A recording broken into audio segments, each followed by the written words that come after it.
রাজধানীর মোহাম্মদপুর থানাধীন Basila, Chandrima model town, চাঁদ উদ্যান, বাবর রোড ও রায়েরবাজার এলাকা হতে কুখ্যাত পাটালি গ্রুপের শীর্ষ নেতৃত্বদানকারী শামীম সহ 8 জন ছিনতাইকারীকে একটি বিদেশি পিস্তল, একটি ম্যাগাজিন, 2 রাউন্ড তাজা গুলি, 2টি চাইনিজ কুড়াল, 2টি চাপাতি ও একটি তরবারি সহ গ্রেপ্তার করেছে র্যাব 2।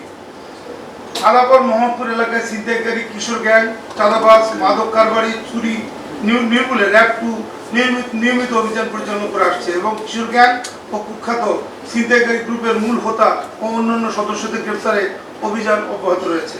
গত 27 জুন 2026 তারিখ নিজস্ব গোয়েন্দা তথ্যের ভিত্তিতে র্যাব 2 জানতে পারে রাজধানীর মোহাম্মদপুর থানাধীন বসিলা এলাকায় কুখ্যাত ছিনতাইকারী চক্র পাটালি গ্রুপের সদস্যরা ছিনতাইয়ের প্রস্তুতি নিচ্ছে।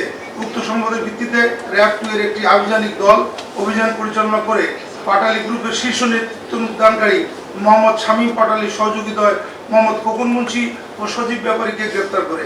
গ্রেপ্তারকৃতদের তথ্যের ভিত্তিতে একই রাতে অভিযান পরিচালনা করে র্যাব 2 এর একটি আভিযানিক দল পাটালি গ্রুপের শীর্ষ নেতৃত্বদানকারী মোহাম্মদ শামীম পাটালি চন্দ্রিমা মডেল টাউন হতে একটি বিদেশি অস্ত্র ও 2 রাউন্ড তাজা গুলি সহ গ্রেপ্তার হয়।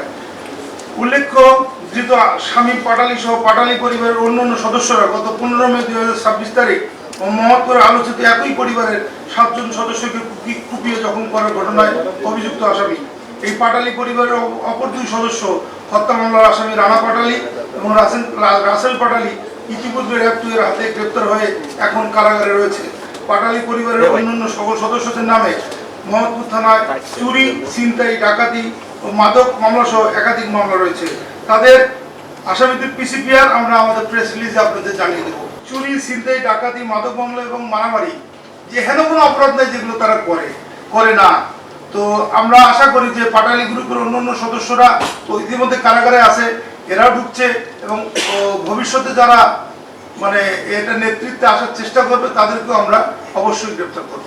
আর সবার সহযোগিতায় জনগণ, পুলিশ, সাংবাদিক সব কমিউনিটির সহযোগিতা খুব শিগগির মোহাম্মদপুর নিরাপদ হয়ে যাবে।